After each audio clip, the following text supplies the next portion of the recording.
Hello, everybody, and welcome to a new month. Welcome to July 1st. My name is Sheila, and for some that might be just seeing my video on YouTube and just perusing on through, I have a website, sheilafoxtam.com, my full name as it's linked up here in my bio, and I offer energy work, one-on-one sessions, one-on-one massage, combination of energy work and massage called intuitive massage. I do sound bath once a month for women, although we're on hiatus until maybe the end of August, end of July, end of, well, definitely end of July. I'll be back end of August or end of September, depending on how I feel. Just giving myself a break to kind of recoup, regenerate.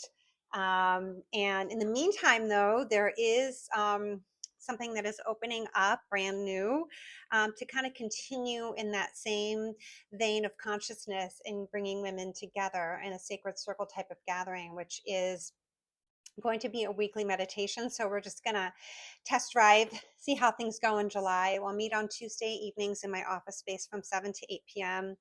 There are details in the newsletter on that, as well as if you go on my website, you'll see under my offerings, I think there's 7 spots total, 6 spots left.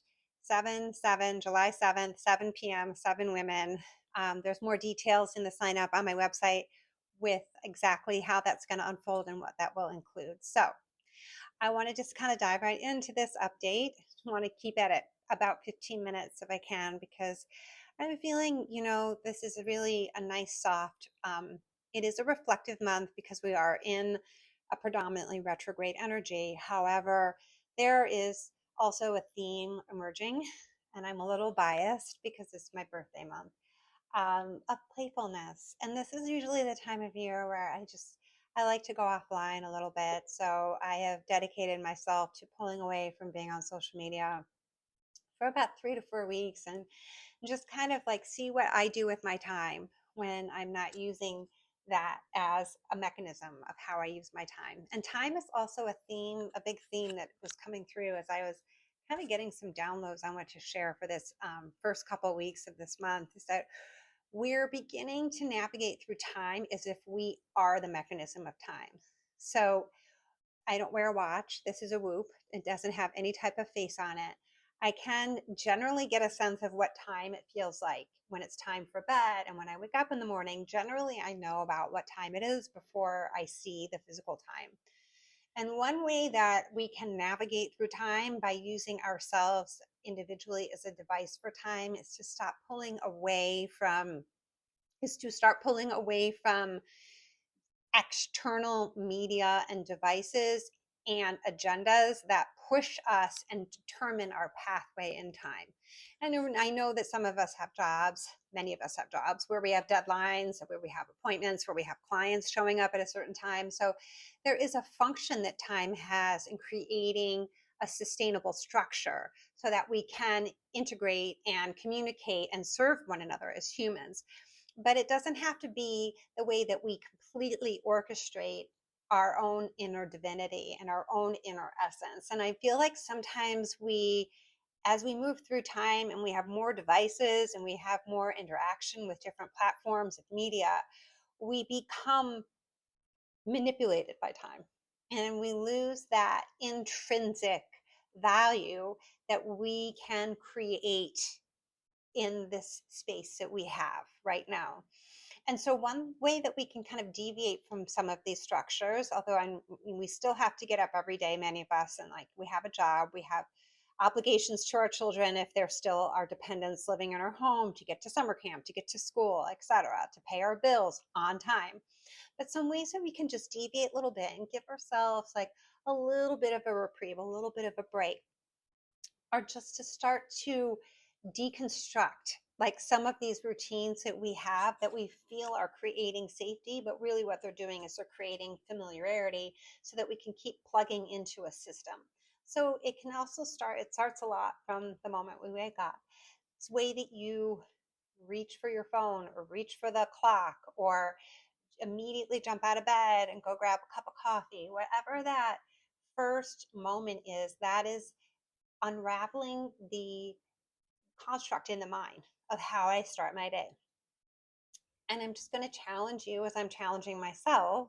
I'm doing the same thing, is to start your day by feeling into even just the first minute or two without doing anything, just pausing and asking my body, what do I really want for myself in this moment? And I'm going to take you into just a visualization in just a second to help you get to another layer of this. So when you wake up in the morning, perhaps if you do start reaching for your phone, is when you're about to touch your phone, or even if you've already touched it, just say, wait a second, why am I doing this? I'm doing this just because this is what I always do. What if I just pause for a minute? What do I want?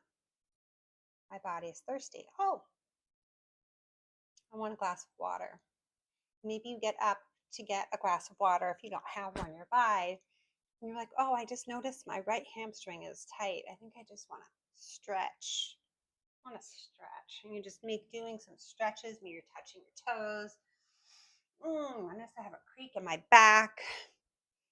Wow, that feels pretty good. I like that. My body feels like it's in flow. Now I'm going to go have some water. You know what? I'm really craving some lemon. I have a lemon over there. What if I squeeze some lemon in my water? I feel really refreshed. Nobody told you what to do. Your body gave you the guidance. So now you're in flow, you're in your intuition. And maybe at this point, you've completely forgotten about your phone and you just like start looking out the window and gazing at there's a bird in a tree, or perhaps the sun looks amazing and you just want to gaze and you're like, wow, that's really beautiful. And at this point, it's probably a few minutes has gone by and it feels like maybe it's been longer, but your body is in connection with nature. It's in connection with its natural rhythm and it's in connection with its needs before you have introduced the energetics of the EMFs and the emails and the text messages into your field. So I just want to challenge you to try that out. And some other ways that you can break out of some structure are if you have a pattern of like working out a certain way, like I have been in a pattern for a while and I know I'm craving a little bit of change.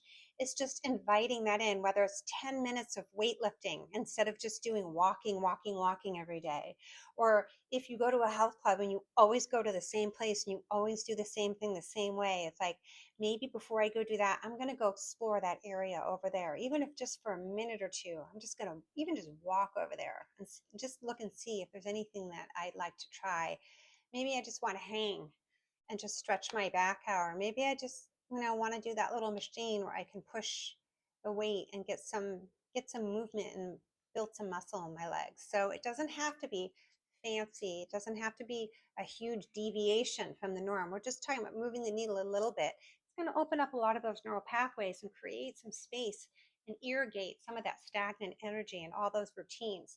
Now, another way that we can do this is obviously in this retrograde energy is like just by decluttering, cleaning, making some space in our home to play and have fun and create, which I'll come back to in just a minute. But first, I want to take you into just a 1 minute visualization if you choose. We're just going to have you, I'm going to ask if you would like to close your eyes for just a minute. I'm going to just want to read something that was channeled through to me this morning about time. So just take a moment and root your feet into the ground if you're sitting down. And if you're lying down, you can just feel the surface beneath you. And just take a moment and feel into time without a calendar. And if you did not look at the calendar, what would today feel like? Use your body as a device for time. What is your body saying about the current season? How is it interacting with the current temperature? What does the temperature in your space feel like? What is it drawing you into? And naturally, what is your body craving for food and sleep? Are you craving citrus foods? Are you craving root vegetables? Are you craving lots of protein? Do you feel like you could be using more sleep? Or do you feel highly energized? And for just a moment, forget about the day of the week and just notice if you're feeling drained or energized. Do you feel excited to create, or do you feel like you want to just be still and process? and have a little solitary time.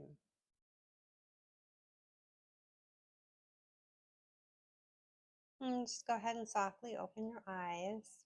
And it was just like a minute or a minute and a half designed.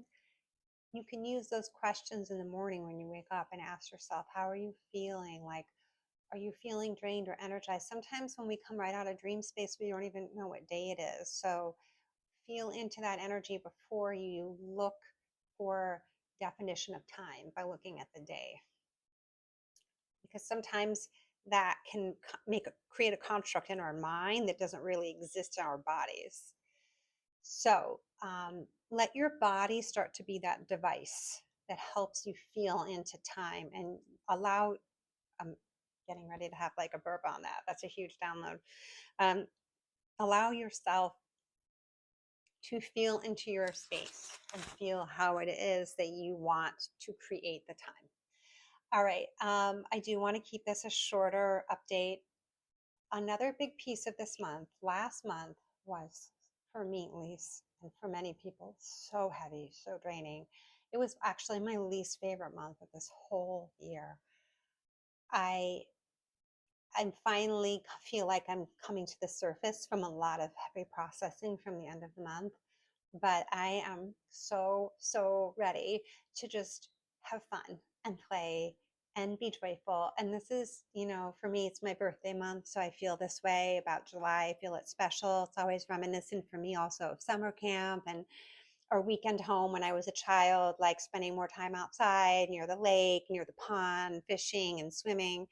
So for me, like nature is so regenerative. But even if I'm not outside regenerating through nature, just playing and exploring, maybe it's puzzles or painting or just journaling in my journal, I cannot emphasize enough. Like from the beginning of this year, when I was forecasting ahead, there was a lot of that manifestation, creation energy that was coming to fruition. And I feel like every month this year has cumulatively, like going through a car wash over and over, removed a lot of heaviness and just residual, like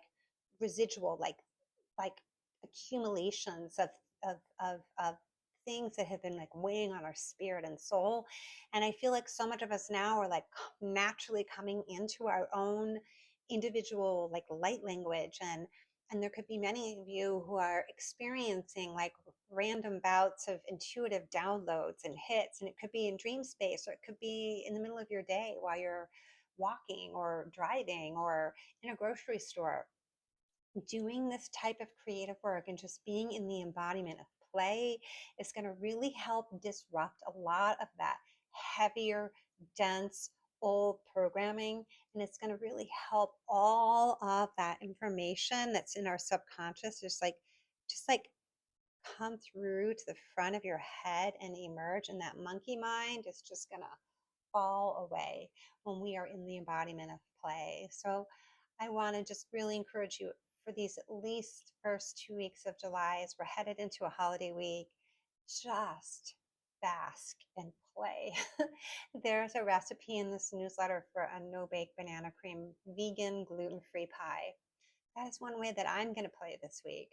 I know that my daughter and I are going to explore a new gluten-free vegan restaurant that I really want to try. And we've been painting together, and I have a painting and I have a puzzle that I keep out over here. I've been working on this puzzle that I'm really enjoying, and I've been doing some journaling that I really love. And just there's no agenda. The abundance actually opens up when we free ourselves from the bonds of time and from the demands of the matrix of our everyday life. Like that is where the true abundance, no one can teach you how to have abundance. There's no secret code or secret key. It's really already in you. It's just allowing yourself to be and just to interact with those parts of yourself that may have been dormant for so long that is going to open up all of that abundance that's coming in over the next few months. And I'm going to stand by what I said last month about if something is there's things that need to be fixed or tidied up, like a little handle needs to be tightened, or maybe something in your car needs to be like the tires need to be inflated a little bit more, or like Maybe I've had some things where like the handles have broken off, like a little, not a fancy handbag, but like a nice little tote that I own. I just sewed the handle back on, just fixing things and mending things instead of throwing them away or trying to replace them. That is bringing in abundance codes because you're showing yourself that you are part of the creation process. You are the creation process. So I am going to do like a small little, I think we're around 15 minutes. I think I want to keep it right around the sweet spot. I'm going to do a little bit of a chant, light language, with the intention of harmonizing both the, the male and female aspects. It's like the male and female aspects of our energy body as we are dialing through. For many of us, are these beautiful codes in light language. I also want to point out that there's no intent on my part to create diversion or separation between the male and the female. So by having sacred women's circles for meditation and sound bath, that is the women coming together who want to heal, who want to come into their highest and best selves. And when we feel we have that creation of that abundant, healed, feminine energy, it actually allows the male to do the same. Maybe male bonding or male events. I'm seeing more of men come together to do men's groups and men's circles, but then it allows space for the man to go off and do his own healing and his work. And then when the male and female energies come back together in their healed form, it creates a new consciousness on this planet, and that's the consciousness that's going to help us all evolve as a species. So, with that being said, we're going to just bring in some codes. So, if you would like to stop this video and you're complete, you may. If you'd like to stick around for another minute, I'm just going to softly bring in some energy to both our male and female aspects of our energy centers, of our bodies. And I just want to ask if you will allow me to be in your energetic space. If you're watching, you consent and accept. I'm going to go ahead and use my hands and my voice to just bring coherence safely into the center channel of your body. And in this coherence, this is a space where you can develop and create, where you can be safe in the space of your inner child.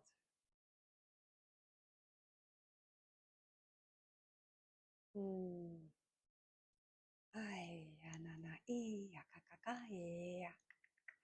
Ooh, ya, ya, ai, ya, ya, ya, ya, ooh, ya. Ia ia ia u ia a ia a ia ia ia ia ia ia ia ia ia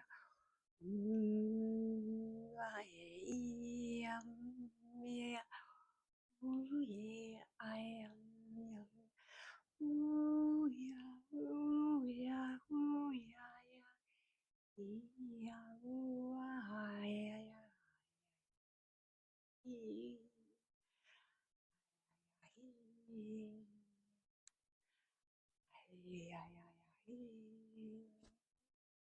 Namaste, everybody. I will be back in a couple of weeks, around the 14th or the 15th of the month, for the final energy update for July. And we'll just do a little check in, see where everyone's at. In the meantime, enjoy the beaches, the lakes, the ponds, the streams, the mountains, the fresh air, the sun, and all the internal and external opportunities to play.